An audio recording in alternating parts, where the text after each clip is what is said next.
Mais uma vez, muito bom dia. Vamos começar a debater neste segundo painel do dia. Já só faltam dois nestes 3 dias de evento, nestes 3 dias de Portugal Air Summit, um evento que sem dúvida presumo que esteja a agradar e esteja até a exceder de algum modo as expectativas de muitos, que está a decorrer aqui em Ponte Soura. Há pouco falámos do turismo e realmente do impacto que o setor aeronáutico também tem no nosso setor, não há dúvida que tem, e de que maneira. Quem esteve aqui presente pôde constatar, e pôde constatar, acima de tudo, uma mensagem que é extremamente relevante: acreditar em Portugal e nos portugueses. É isso, tem havido nos últimos tempos uma alteração de mentalidade da nossa parte, estamos cada vez a acreditar mais em nós, naquilo que fazemos, daquilo que somos capazes de fazer. As exportações, o nosso nível de exportações tem aumentado, o que demonstra realmente quais são as nossas capacidades. Nestes dias de debate falámos bastante da formação, do papel das universidades que têm tido em Portugal. Infelizmente ainda deixamos fugir muito talento por falta de infraestruturas e capacidades para captar muitos dos nossos jovens. Esperamos que, acima de tudo, isso se inverta no futuro, porque sabemos até que ponto é que empresas como as alemãs e de outros países têm vindo a buscar os nossos jovens, que realmente são bem formados pelas nossas universidades. Essa realmente também é uma das temáticas que vai estar em abordagem nesta mesa sobre o Cluster Aeronáutico Nacional, vantagens e desafios do investimento em Portugal. Porque é que se está a investir em Portugal, nomeadamente as empresas portuguesas, sendo que para muitas elas têm exatamente a vertente exportadora. E esta é uma indústria, sendo eu jornalista já não há muitos anos, mas há alguns anos, a priori estamos informados sobre variedíssimas temáticas e sobre a indústria aeronáutica. Quando se faz muita publicidade relativamente a muitas matérias, esta é uma indústria desconhecida ainda de muitos portugueses. As razões disso suceder, sinceramente, desconheço-as. Não sei se será por alguma falta de comunicação, de marketing, não sei, mas o que é certo é que temos a obrigação de promover aquilo em que somos bons a fazer. Inclusive, ainda ontem, quando se falava de drones, o que é certo é que a nossa Marinha, nas operações que faz no Mediterrâneo, utiliza os drones nacionais da Takeover, desta empresa aqui mesmo ao lado, nas operações de busca e salvamento e patrulhamento das águas do Mediterrâneo, onde infelizmente têm morrido milhares de pessoas. Vamos dar início a este painel de Cluster Aeronáutico Nacional, vantagens e desafios do investimento em Portugal. Chamo os meus convidados, o Sr. General José Cordeiro, do Cluster Aeronáutico Espaço e Defesa, José Barbedo, Diretor-Geral da Edisoft, Paulo Monjinho, Diretor da OGMA. Olá, Sr. General, bom dia. Primeira cadeira, por favor. Olá, bom dia. Passo também a chamar Ricardo Mendes, da Takeover. E, finalmente, Jorge Lucas, da Associação Portuguesa de Transporte e Trabalho Aéreo. Olá, viva! Bom dia a todos. Bem-vindos. E pronto, já temos o nosso painel completo. Aqui, bom dia, vamos sentar. A sala aqui também está composta. Eu presumo que esta seja uma matéria que assume extrema relevância, até pelos valores que estão envolvidos e o que significa também para o nosso produto interno bruto, e nós que tanto precisamos de crescer ainda mais, embora os últimos números tenham deixado surpreendidas muitas pessoas. É verdade, não é? Fazendo a comparação com o período homólogo, e não falando em demasiados otimismos ou não, o que é certo é que temos vindo a crescer ultimamente e esperamos que seja um crescimento sustentável. E vamos ao nosso tema. Senhor General, vou começar por si, relativamente a esta matéria. Temos um cluster que criou cerca de 20 mil empregos, isto são dados de 2014 que tenho, quase 2 mil milhões de euros. Pergunto-lhe qual é o espaço que temos, na sua opinião, para crescer, se temos realmente espaço para crescer mais. Muito obrigado. Primeiro queria agradecer ao município de Pontessor pela oportunidade de nós aqui estarmos, agradecer à nossa moderadora, a Cristina, Muito obrigada. aos, digamos, respeitáveis elementos que constituem o painel e a toda a Assembleia que aqui está presente. Neste momento, o cluster representa cerca de, estamos a falar de 70 empresas, enfim, grosso modo, 18.500 empregos muito qualificados, e fatura cerca de 1% do PIB, 1,87 mil milhões de euros. E eu acho que este é um aspecto muito relevante, é exportadora em 87%, digamos, de toda a sua, toda a sua atividade. E isto leva-nos, digamos, a olhar, sendo exportador, digamos, quais são os mercados, e o seu crescimento vai depender dos mercados para os quais, digamos, este cluster, de uma forma geral, trabalha. E quais são então os nossos mercados, os principais mercados de destino? O mercado europeu é um mercado muito relevante. Só para vos dar uma ideia, o mercado europeu neste momento, no nível da aeronáutica, digamos, os valores de há 2 anos são cerca de 222 mil milhões de euros, ou seja, é o nosso PIB, só no mercado da aeronáutica, e cerca de 54% aeronáutica civil, e 43% aeronáutica militar. Está a crescer a uma taxa de 11% ao ano na parte civil e a cerca de 3% ao ano na parte militar. Ou seja, este é o mercado que se põe a todas as nossas empresas, enfim, e às atividades que desenvolvemos. Além disso, este mercado é um mercado, como eu disse há pouco, muito qualificado. Sim.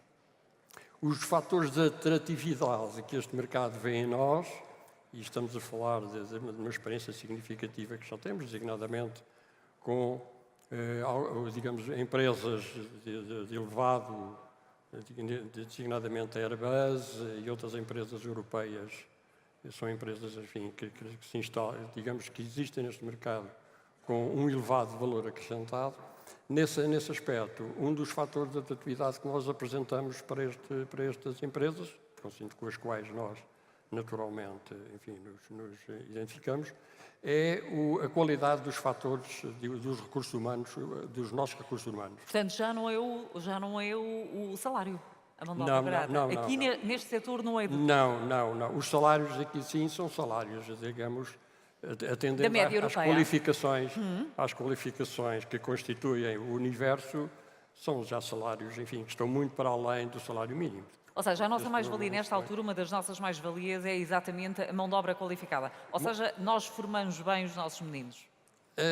Eu diria que das três, admitindo que esta é a 4ª Revolução Industrial, a Revolução 4.0, nós nas outras 3 tivemos grandes dificuldades, porque estavam muitas delas relacionadas com aquilo que é, digamos, os recursos naturais. Sim. Hoje, os nossos recursos naturais, nesta revolução que estamos a falar, são de 2 naturezas. São infraestruturas tecnológicas, nós temos do melhor que há, e recursos humanos altamente qualificados. Assim, neste momento estamos, digamos, com umas condições excelentes para competir neste mercado e competir naturalmente, digamos, naquilo que são a indústria 4.0. E investir cá, investir lá fora e também chamar investimento externo, já lá vamos exatamente para o que pode ajudar ou não nesse investimento. Sérgio, vamos à mesma questão. Quais são os grandes desafios e grandes objetivos, falando também partindo do concreto para o geral? Bem, bom dia, em primeiro lugar, que é para mim um prazer enorme estar aqui no município de Pontessor, e particularmente no Aeródromo de Pontessor, porque a Thales, apesar de estar há muitos anos em Portugal, noutros setores, no setor dos transportes, entra precisamente no setor da aeroespacial e defesa em Portugal a partir deste aeródromo de Pontessor, com a instalação do sistema de ILS deste aeródromo. Portanto, marcou um momento novo na vida da empresa em Portugal. E a partir daí começámos a abrir uma janela de outros tipos de projetos, novos desenvolvimentos, aquisição da Edisoft, da maioria do capital da Edisoft, em parceria com o Estado português, com a NAV Portugal e com o Ministério da Defesa, e com isso criámos um modelo de desenvolvimento deste setor em Portugal, a partir de Portugal, pegando precisamente naquilo que permite responder à sua pergunta. Portugal hoje tem, tal como o General Cordeiro aqui disse, uma geração de engenheiros muito qualificada. É uma geração que há aqui um momento crítico no nosso país em termos de saída do mercado de trabalho, que é o momento do ano 2000, a partir do qual começa pela primeira vez a haver massa crítica de número de engenheiros formados em setores altamente tecnológicos. Antes nós tínhamos, obviamente, sempre tivemos engenharia, uma engenharia muito qualificada, mas não tínhamos massa crítica. Essa massa crítica começa a surgir nessa altura e, particularmente, a partir do ano 2000, uma nova indústria nasce, que é a indústria do software para aeroespacial e defesa. Surge muito também graças a algumas medidas que foram tomadas pelos governos de então, nomeadamente a entrada de Portugal na Agência Espacial Europeia, que permite, de repente, não só vários portugueses acabados de sair das universidades começarem a ir para fora de Portugal aprender na própria agência, como o surgimento de uma série de empresas, uma nova geração de empresas a olharem para o mercado global em vez de olharem apenas para o mercado nacional. Aqui o Ricardo é um bom exemplo desses, com a Takeover. Mas há uma série de empresas que nascem nessa altura. E Portugal, a partir dessa altura, começa aos poucos, desenvolver capacidades, primeiro em parceria com uma série de empresas internacionais, entre as quais a Thales, a Airbus e outras, e que de repente coloca essas empresas a olharem para o nosso país. Com isso, isso é o primeiro fator importante. Depois, a partir daí, a partir de provavelmente 2008, 2009, na Europa, começa a haver uma escassez de oferta nestes domínios. E as empresas, até numa forma de se tornarem mais competitivas, começam a olhar para mercados onde, ou para locais que lhes poderiam fornecer capacidade de produção a um custo mais baixo do que nos próprios países de origem, nomeadamente França, Alemanha Portanto, somos mais e competitivos. UK. Sim, somos E de mais repente Portugal competitivos. torna-se competitivo e interessante para investir.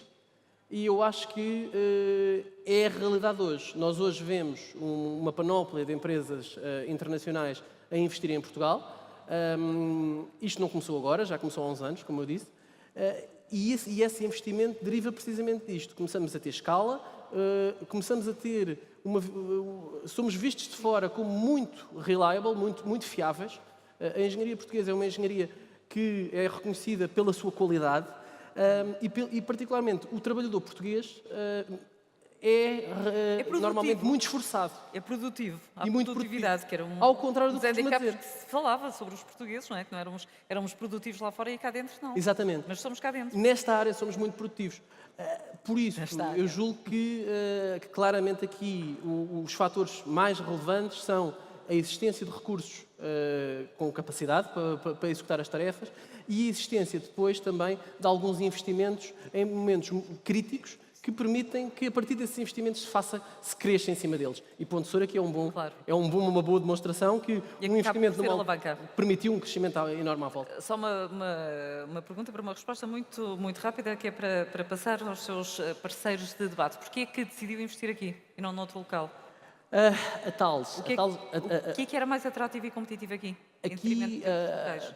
tal como eu disse, a capacidade de produção de engenharia e a flexibilidade e também a própria capacidade que as equipas em Portugal têm de diálogo cultural. Sim. E isso é um fator muito importante nos portugueses, porque nós habituamos-nos e ambientamos-nos a ambientes muito diversos facilmente, o que não é verdade noutras culturas. Somos descobridores, não é? Portanto, deve ter de tudo e mais alguma coisa.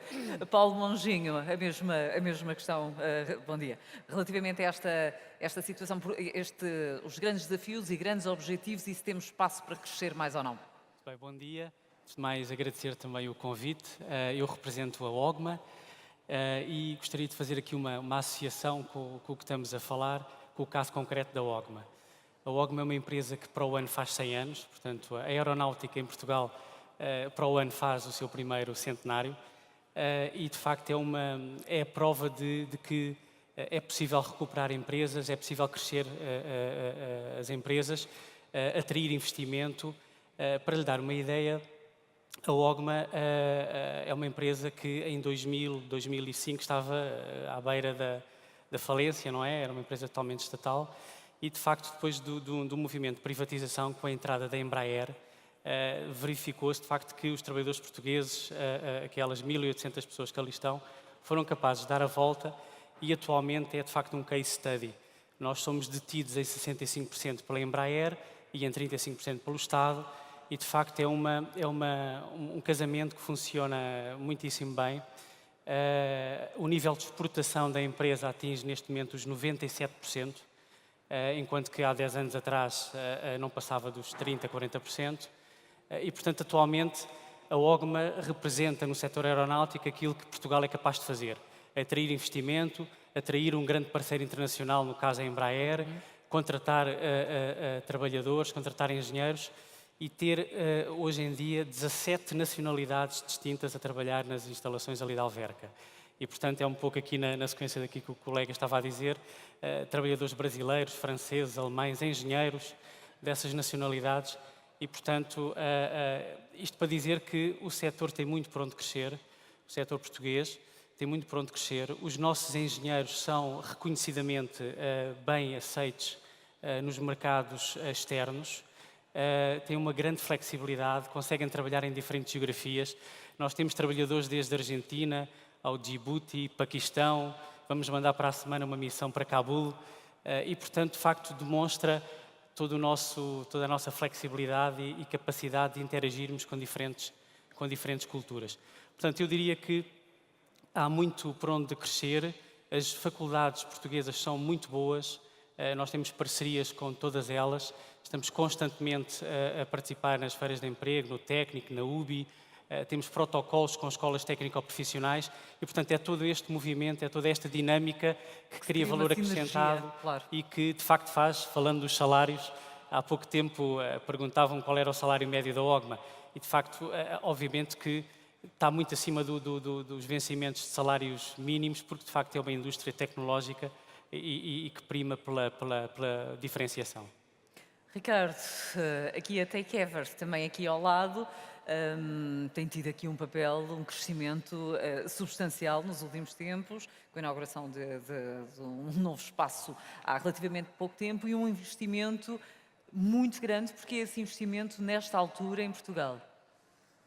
Bom, antes de mais, bom dia a todos. E porque ainda não tive a oportunidade de o fazer publicamente, queria só felicitar a organização deste evento, porque ficámos todos espantados quando entramos aqui ontem ou anteontem, pela dimensão, não é? E pela qualidade que vemos aqui.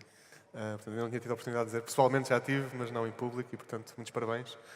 Acho que está fabuloso, de facto. Não esperava ver isto em Portugal, não aqui, não é? Bom, nós sentimos aqui muito em casa, não é? Eu acho que Ponte Soura hoje em dia é um pouco a nossa segunda casa. E este investimento que começámos há já algum tempo está agora a dar passos mais largos. Portanto, inicialmente este projeto começou, está ali o Sr. Presidente da Câmara que não vai deixar mentir, mas para aí há 1 ano e meio começámos a trabalhar nisto, não é? E estava planeado para ser um investimento de cerca de 5 milhões, para gerar cerca de 60 postos de trabalho. Vai ultrapassar largamente isso. Nós já passámos essa marca, portanto vamos passá-la e vamos acelerar ainda mais. 30 milhões significa expectativa de ter o break-even quando? Muito rapidamente, porque entretanto aconteceram, tivemos vários progressos ao nível de negócio e aquilo que na prática este investimento surge como uma preparação para aquilo que pensávamos que ia acontecer no mercado e, entretanto, aconteceu já. Portanto, nós, neste momento, temos uma carteira de encomendas de várias dezenas de milhão e ganhamos contratos de várias dezenas de milhão. E, portanto, neste momento, se conseguíssemos ter várias fábricas destas a trabalhar, estava tudo vendido à cabeça. Qual é o vosso principal mercado?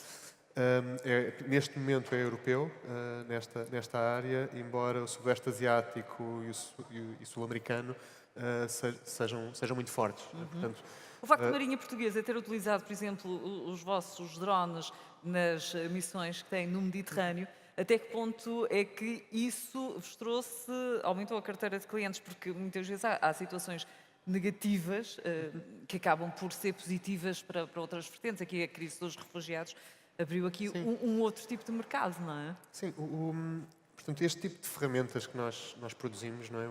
Desenvolvemos e produzimos, os drones, tem uma aplicabilidade com o computador, não é? Portanto, aplica-se em qualquer segmento de mercado. Em particular, nos últimos tempos, e a crise dos refugiados na Europa obriga à introdução de ferramentas novas, porque as ferramentas que existem, por isso simplesmente não chegam, não funcionam, morrem pessoas todos os fins de semana, não é? Mas aí estamos a falar de drones completamente diferentes daqueles que sim, devia brincar. claro. Portanto, a dimensão, a estrutura, a autonomia Claro. tem que ser diferente. Claro que sim. Até Portanto, quando é o que nós- para as forças militares, não é? Claro que sim. Portanto, neste caso, não são forças. Podem ser forças militares, mas estão ao serviço de uma missão civil e de segurança. Um dos nossos grandes clientes é a EMSA, que a par com o Frontex e com a Agência das Pescas Europeia está a tomar conta, mas sobretudo que o Frontex está a tomar conta desse problema, obviamente com contribuição de meios de todos os países. Este tipo de equipamentos o que vão fazer é permitir ter uma vigilância muito mais apertada sobre todo o mar europeu, portanto, desde o Atlântico até ao Mediterrâneo mais profundo. Um dos grandes temas é precisamente o dos refugiados, é conseguir detectar o mais rapidamente possível onde é que estão as embarcações e mantê-las em Para chegar lá segurança, mais depressa. saber ali, não é? Por oposição a andar em navios à procura e radares que sabem mais ou menos onde é que está, nós com estes equipamentos conseguimos estar a várias centenas de quilómetros a saber exatamente onde é que está. Com custos muito mais baixos, não é? Portanto, são ordens de grandeza abaixo uma operação com este tipo de equipamentos versus uma operação com Apesar equipamentos do mais tradicionais. investimento inicial, porque esses drones não são baratos. Não são baratos, sim. Mas um avião tripulado também não é? Ou seja, os nossos drones são equipamentos com dimensões grandes. Aqui em Pontessor, aliás, há 2 É tudo semanas... em grande, em Ponte Soura. É tudo, é verdade. Portanto, aqui há 2 semanas estivemos em operações já no Mediterrâneo e com drones que foram fabricados já aqui. Portanto, a fábrica foi inaugurada dia 28 de abril, mas neste momento já tem vários equipamentos a voar. Sim. Portanto, são equipamentos que conseguem ir a centenas de quilómetros de distância e que levam, acima de tudo, a bordo todos os instrumentos necessários dar a para fazer informação, esse para trabalho. recolher os dados. Que não são só câmaras. Câmara é o mais simples. Claro. Temos radares de abertura sintética, vários tipos de E torna as sensores. missões, naquele caso concreto, mais Eficazes. Acima Claro. de tudo é essa a preocupação. É Claro. serem eficazes. Jorge Lucas, como é que olha para toda esta questão do nosso cluster aeronáutico nacional? Muito bom dia, muito obrigado pelo convite em nome do Comandante José Miguel Costa, que é o Presidente da Associação. A APTA, a associação que eu represento, está mais na operação das aeronaves. Nós temos no nosso leque de associados vários operadores de várias dimensões, em vários negócios, desde o transporte aéreo comercial, onde o nosso emblemático associado é a TAP, passando por outros associados que também trabalham em parceria com a TAP, nomeadamente Portugal e a White, numa parceria de subcontratação. Outros operadores ligados ao lugar de aeronaves, operadores ao nível do trabalho aéreo, esses sentem mais a ameaça dos drones, aqui dos drones do Ricardo, no futuro poderão entrar nessa área E de acima das atividade. queixas que se ouve? Sendo a associação, recebe muitas queixas. Não recebe Não? queixas. Então, quais são as principais preocupações que são manifestadas, então, se não são Não, queixas? porque no trabalho aéreo o grande volume de negócio tem a ver com a operação nos focos florestais. E é uma operação que envolve uma minúcia muito específica, onde será mais difícil os drones chegarem a esse mercado. Mas os drones estão a ter muita relevância, inclusive a GNR utiliza drones para detectar os incêndios, não é, Ricardo? Há um tema, eu não sei se estão a ouvir. Penso que estão a ouvir? Vão ouvir, Agora sim. já estão. É um tema, por acaso, interessante, que nós não nos tínhamos apercebido com tanta clareza até há poucos anos.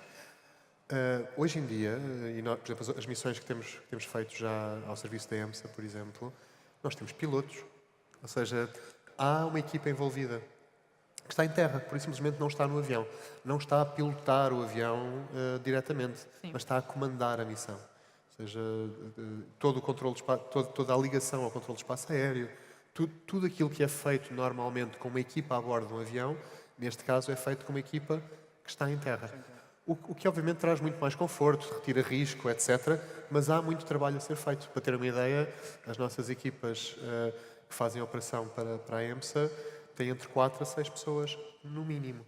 Sim. Sempre. E, portanto, também obviamente são missões muito longas, muito distantes, muito exaustivas, com muito trabalho a ser feito em cada missão. Portanto, não podia ser só uma ou duas pessoas, não é? Claro. Mas há muito trabalho. E, portanto, eu acho que é uma evolução natural do manned para o unmanned, se quisermos, mas os pilotos estão lá, os operadores estão lá, os técnicos de manutenção estão lá, são as mesmas pessoas, só têm um skill set um bocadinho diferente. Sim. Concordo e só espero que esta tecnologia também não chegue tão depressa ao transporte de passageiros. Mas isso será um outro tema. Pois. Nós, Temos aqui vários comandantes, pilotavam terra. eu também, a minha função, a minha profissão principal é como piloto, neste caso um operador, que é a TAP. Nós temos, continuando o meu raciocínio, nós temos esta vertente da operação, temos também no nosso setor empresas que se dedicam à manutenção aeronáutica e à modificação de próprias aeronaves. E uma questão que temos discutido internamente na associação é se nós fazemos parte do cluster aeronáutico mais abrangente ou se somos um cluster de aviação civil. Qual é a conclusão dessa discussão? É que a conclusão que temos chegado é que o cluster aeronáutico está muito ligado à indústria aeronáutica, onde os meus 4 colegas de painel estão intimamente ligados, cujo produto dessa indústria são as aeronaves.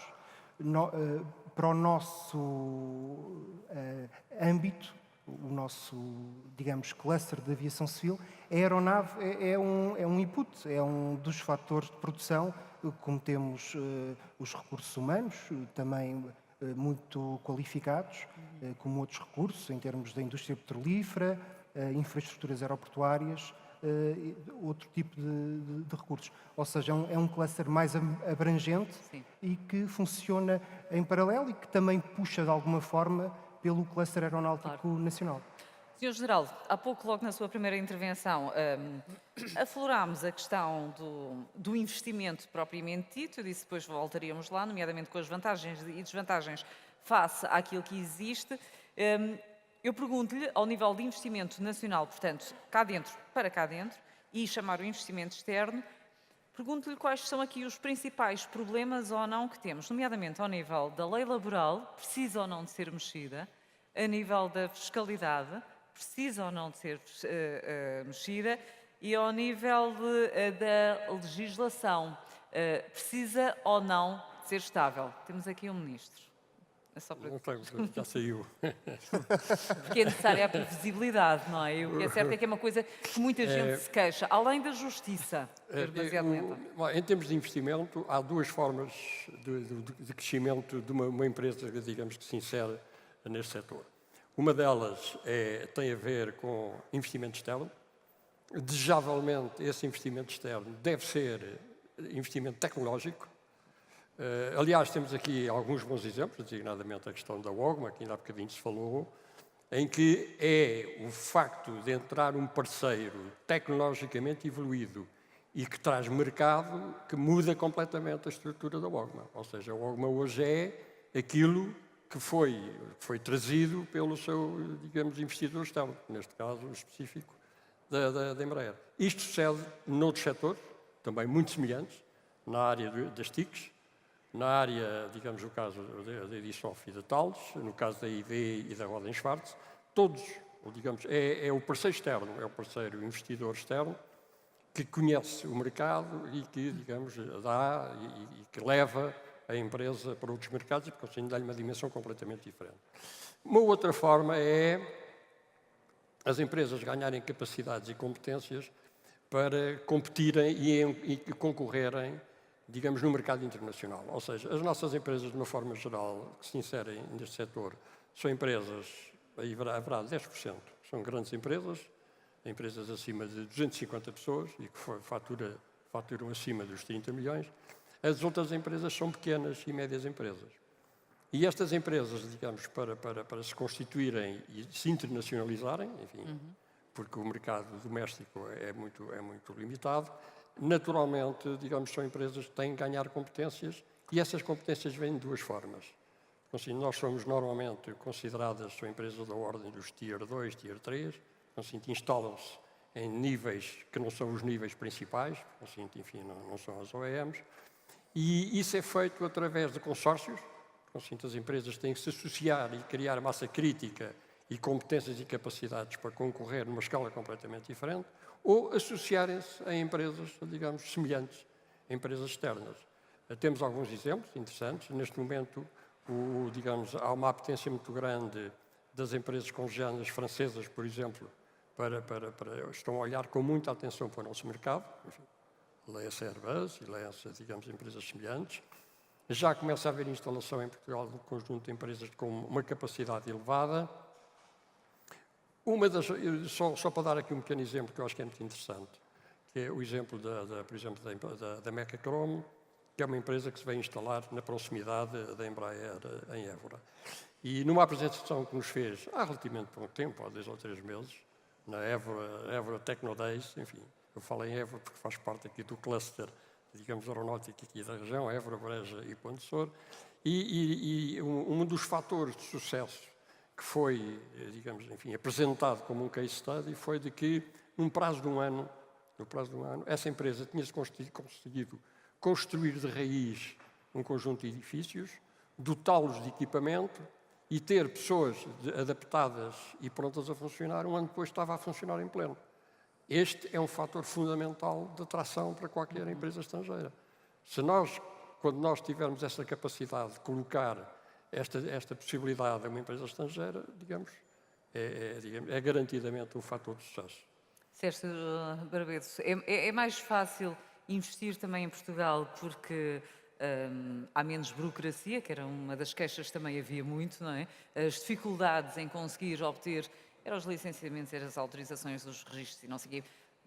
As coisas nesse aspecto estão realmente mais agilizadas, mas há as outras vertentes.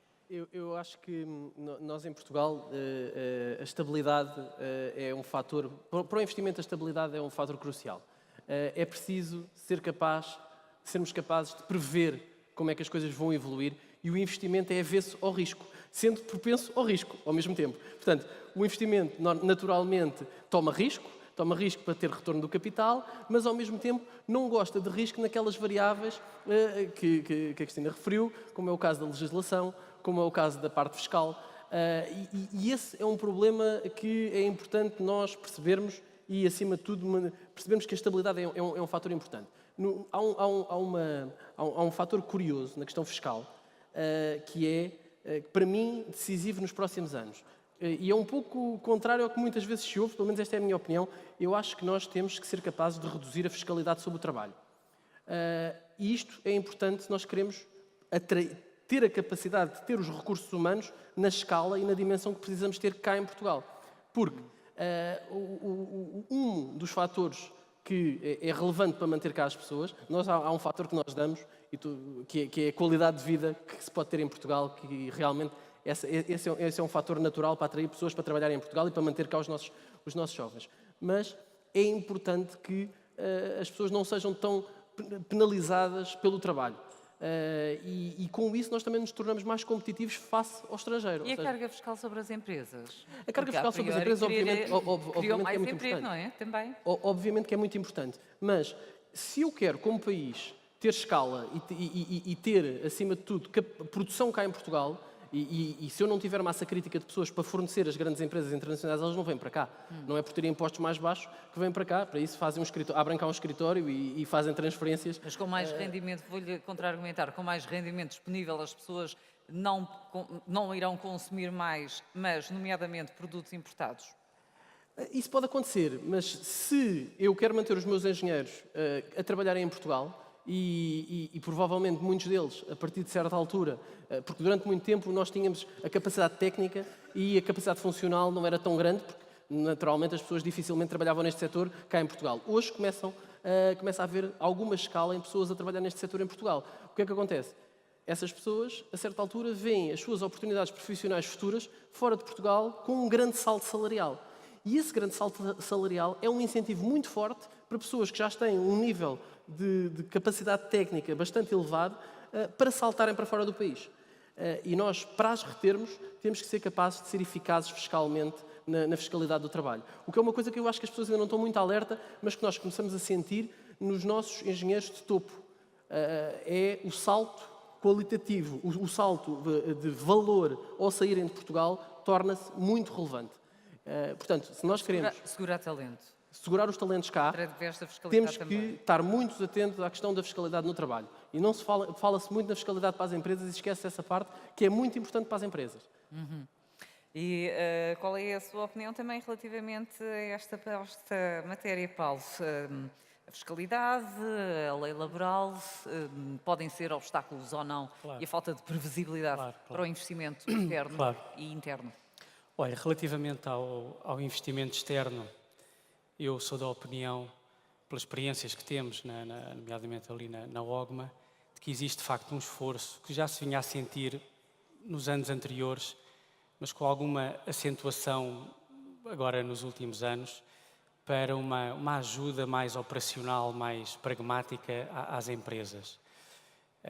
Desde a atividade do MAICEP, ao nível dos negócios estrangeiros, passando o Sr. Ministro já aqui não está, mas passando ali pela Secretaria de Estado da Indústria, com a Direção-Geral das Atividades Económicas, portanto, no âmbito do Ministério da Economia, nós sentimos uma propensão, de facto, uma proatividade das autoridades para inclusivamente, desafiarem as empresas a irem em missões política e empresariais. E, de facto, seria injusto e até é um pouco aquilo que eu faço na empresa, se eu não referisse esse aspecto. Notamos de facto, uma preocupação, contactos a desafiarem as empresas. Adicionalmente, também me parece que tem havido um progresso muito significativo ao nível daquilo que é designado pela diplomacia económica, tanto do lado das embaixadas de Portugal nos mercados, como das próprias embaixadas estrangeiras no nosso país. O Sr. General comentava o interesse de França, não é, que o GIFAS, mas muitas outras embaixadas, para além da francesa, a embaixada inglesa, sobretudo agora depois do Brexit, então tem havido uma ofensiva muito grande, em que de facto eles tentam captar o interesse das empresas, nomeadamente das empresas com alguma dimensão, para convidarem fornecedoras, empresas fornecedoras do setor a virem a encontrar-se connosco e, de facto, a promover ali uma interação no sentido de haver uma cooperação industrial. Portanto, eu diria, tanto ao nível do Estado como ao nível, de facto, das embaixadas, eu tenho notado nos últimos anos uma muito maior proatividade. Aliás, o exemplo da Embraer, e eu não quero falar da Embraer porque é apenas um dos acionistas e, portanto, haverá pessoas mais habilitadas a falar, mas o próprio investimento da Embraer também está muito relacionado com aquilo que foi a capacidade do Estado de Portugal de colaborar desde a fase inicial da Joint Definition Phase do KC-390, portanto, a aeronave multiusos da Embraer, e, portanto, é mais uma demonstração da capacidade técnica, da capacidade de engenharia nacional, que fez com que, poderá não ter sido, eu não conheço o dossiê em profundidade, poderá não ter sido o único fator decisivo, mas seguramente ajudou à vinda do terceiro maior fabricante mundial para Portugal. Foi de facto essa capacidade, mas também o CEIA, enfim, houve de facto essa capacidade. Quanto às outras... Ao nível da questões fiscalidade, de facto existe, e eu comentando isto até com os colegas brasileiros e não só que vêm para Portugal, notam de facto uma grande carga fiscal. carga fiscal, notam alguma dificuldade que não vê nos países deles em termos de flexibilidade laboral. Enfim, é um tema polémico, mas relativamente ao tema da carga fiscal, nós temos muitas vezes necessidade de contratar quadros para a empresa e vamos ao mercado. O mercado aeronáutico é um mercado global e, portanto, nós vamos tentar contratar pessoas fora do país.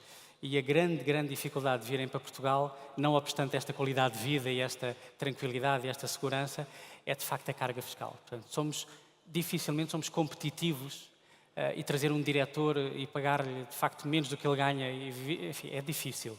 Portanto, o tema da carga fiscal de facto é um problema e o tema da flexibilidade laboral é outro problema grande. Quando as empresas tentam internacionalizar-se, tentam flexibilizar-se, tentam ter quadros mais abertos a trabalhar menos pelo horário e mais por projetos, por vezes é difícil, conseguimos reciclar algumas pessoas, outras não conseguimos e é um problema, é de facto um problema. Ricardo, é um problema? Sim, portanto, nós estamos claramente em competição com o resto do mundo, não é? E pegando ali em 2 ou 3 temas que foram falados até na primeira ronda, portanto, falou-se muito e é absolutamente verdade, nós temos talento fantástico em Portugal, não é? Temos os miúdos saem da universidade muito bem preparados do ponto de vista técnico, servem muito bem as grandes empresas estrangeiras que vieram para cá, mas o grande valor acrescentado do ponto de vista económico não está aí, não é? Está quando se é o Prime, não quando se é a Tier 2 e Tier 3. Nós, por exemplo, notamos muito bem isso, não é? Nós já trabalhamos neste setor com subsistemas, não com o sistema completo, não é? Mas com subsistemas há alguns anos, e quando demos o salto para ter os sistemas completos, portanto, nós hoje desenhamos, desenvolvemos, produzimos, vendemos, mantemos, etc. Portanto, fazemos a cadeia toda, inclusive hoje em dia fornecemos o serviço, não é? Prestamos também o serviço. As margens são incomparavelmente superiores e, portanto, o valor retido cá e o valor retido da empresa e a valorização da empresa não tem nada a ver com uma empresa que pura e simplesmente preste serviços de engenharia à sua mãe fora do país, não é? Pronto. Portanto, há um fator de qualidade de mão de obra, de qualidade de vida, etc.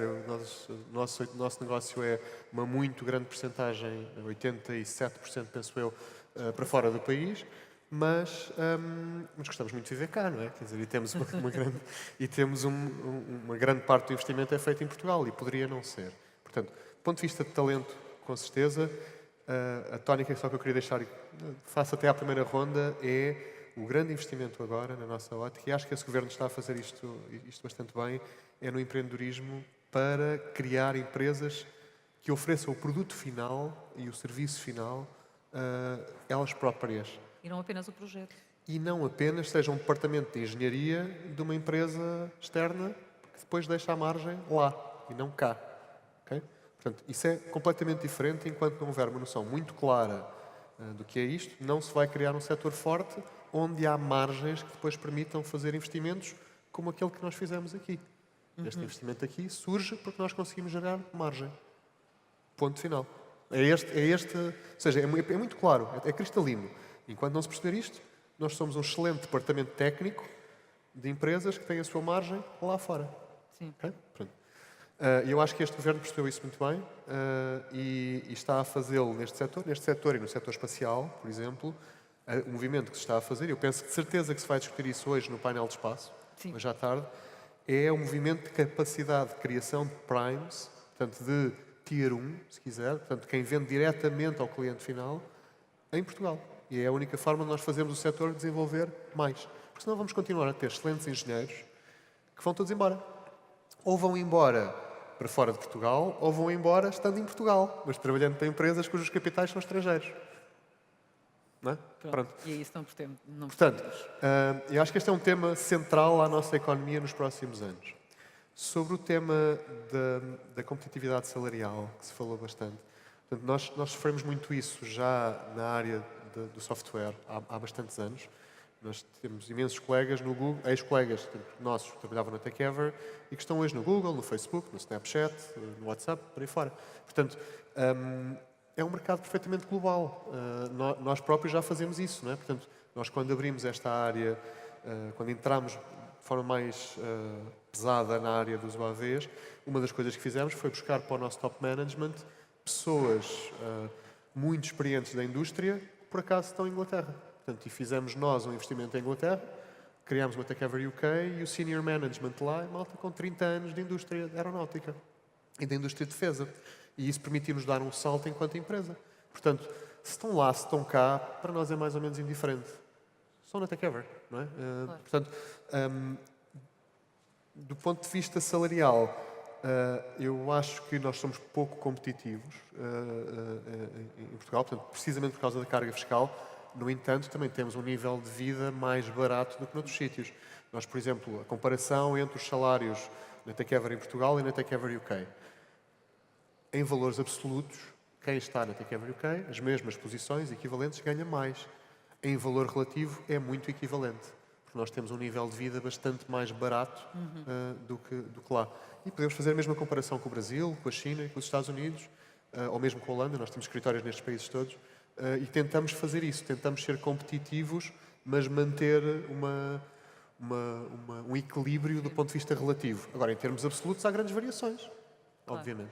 Portanto, eu acho que este também deve ser um peso e acho que deve ser vendido assim para fora de Portugal, porque é verdade. Ou seja, nós, quando temos colegas nossos que recebem uma oferta para ir trabalhar para... nós temos, por exemplo, um escritório em São Francisco. Para ir trabalhar para São Francisco e para vou ganhar o triplo. Sabes quanto é que custa uma casa em Palo Alto? Pois. Pronto. Não E custa... os Pronto. restaurantes também. Ir a um restaurante, a não ser que seja um McDonald's, não é? Portanto, Que é mais caro. é muitíssimo. E mesmo assim ainda é mais caro, não é? O Big Mac é um excelente indicador. Portanto, é de facto... Nós temos que puxar por isso, porque é verdade. Nós temos salários mais baixos, mas, comparativamente, tem-se uma qualidade de vida com o salário equivalente cá, que é tipicamente superior a fora. Sobre a flexibilidade laboral, é algo que nós temos desde o início muito claro para nós. Portanto, nós hoje em dia somos um grupo de empresas e as pessoas trabalham em várias empresas e fluem. Isto permite-lhes evoluir na carreira entre as várias empresas e saltar e às vezes entre vários países. Temos pessoas em vários países. Portanto, eu penso que nos níveis mais baixos, digamos assim, sente-se de facto muito isso. Nos níveis mais altos, se a empresa tiver desenhado bem a sua estrutura de recursos humanos e a sua estrutura de carreiras, isso não se sente tanto e isso deve estar previsto no orçamento. Ou seja, é claro que temos que pagar mais a uma pessoa para que ela tenha mais flexibilidade. Claro. É claro. Jorge? O setor do transporte aéreo, da aviação civil e nacional, cujo transporte aéreo é a grande Pilar. parte, o grande pilar, é um setor que, em números redondos, vale 5 mil milhões de euros de volume de negócios. Grande parte desse volume de negócios é aportado pela TAP, que é um grande motor da aviação em Portugal, e somos também um setor altamente exportador, quer em serviços de transporte aéreo, quer, como se falou, em quadros, quer de pilotos. Portugal, hoje em dia, tem forma pilotos a mais das suas necessidades. Muitos desses pilotos são exportados, vão parar a outras empresas do estrangeiro. A questão da fiscalidade é um problema, como em todas as profissões de alto valor acrescentado, que levam a que haja muita mobilidade, haja muita procura no estrangeiro, como acontece com os engenheiros da parte da produção. E relativamente à lei laboral? Deveria ou não ser mexida? A lei laboral aí é um tema complexo e com realidades muito diferentes entre os vários associados da associação. Não há uma ideia comum ainda? Ainda não há uma ideia comum.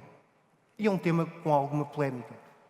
Mas que tem obviamente reflexos diretos nesta questão, exatamente, Tem, das vantagens e desafios do investimento num determinado país. Mas não é? é um fator de produção que nós temos perfeita noção que é extremamente competitivo e está em linha com o que se passa com os nossos concorrentes.